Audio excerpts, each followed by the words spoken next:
Hi, and welcome to the Captain's Blog podcast with me, Christiana Zamora from blogtrek.net. You can read this story, view pictures, and more at blogtrek.net. I hope you like this subspace transmission. Captain's Blog, Stardate 11122021.2. As the crew and I fly through intergalactic space, I find myself pondering the possible physics that would need to take place in order for our consciousness to be preserved after death. The current paradigm regarding the transition between our physical bodies into the afterlife seems to assume a sort of magic occurs that somehow transforms us into angels or some other being that is able to survive physical death. Although the mystery behind the transition may forever be shrouded from mortals, I enjoy the intellectual exercise of trying to marry spirituality and science. I believe the metaphysical still has to rely on manipulating the physical properties of this dimension to achieve its aims. I don't think God or whatever hyper-intelligent being that guided the creation of this place made all these scientific properties just to ignore it.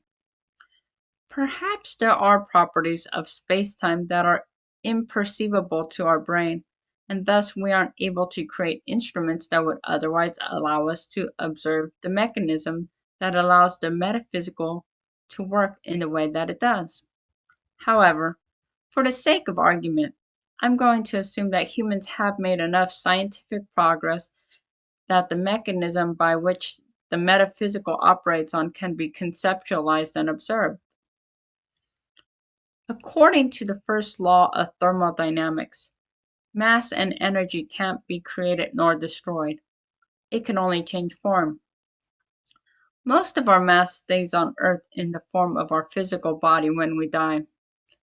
If there is a soul that corresponds with who we are, it must correspond with the electromagnetic waves that are encapsulated within our brain. Additionally, it must be assumed that the brain's unique structure is just a scaffolding that allows beings that would only otherwise be able to observe this dimension to interact.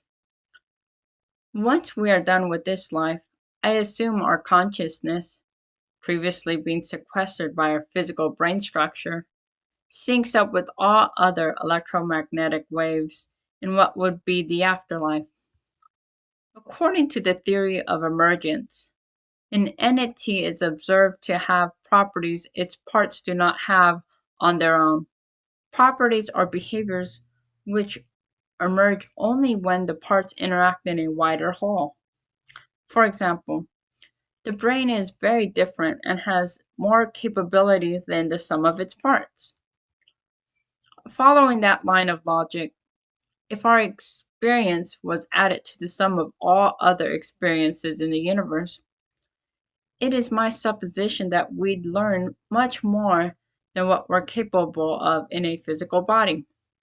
It would also be a different form of living and experiencing. Building on the theory of emergence, God would encompass all of our experiences spread across space and time, and therefore would have a manner of existence that would be different still from the collective experiences of every living being. Whether one ascribes to Big Bang Theory or God creating the universe, at some point, the substances that make up the universe or God just had to always exist. I believe that God itself is an emergent property of the universe. At some point, I postulate that God just had the ability to observe and change itself much like we can observe and change ourselves. Perhaps God, much like us, wished to continue learning and thus allowed us to exist and have unique lives as to add to its edification and perhaps entertainment. No God being able to modify spacetime would have the capacity to change anything and know everything. I assume for God, it would be like how we watch shows we already watched. Just because we know how it goes doesn't mean it doesn't provide enjoyment and edification. We are particles trying to put into words or symbols that which we experience but cannot be fully explained via words or symbols. I'm trying my best, but some of the stuff I know is hard for me to articulate.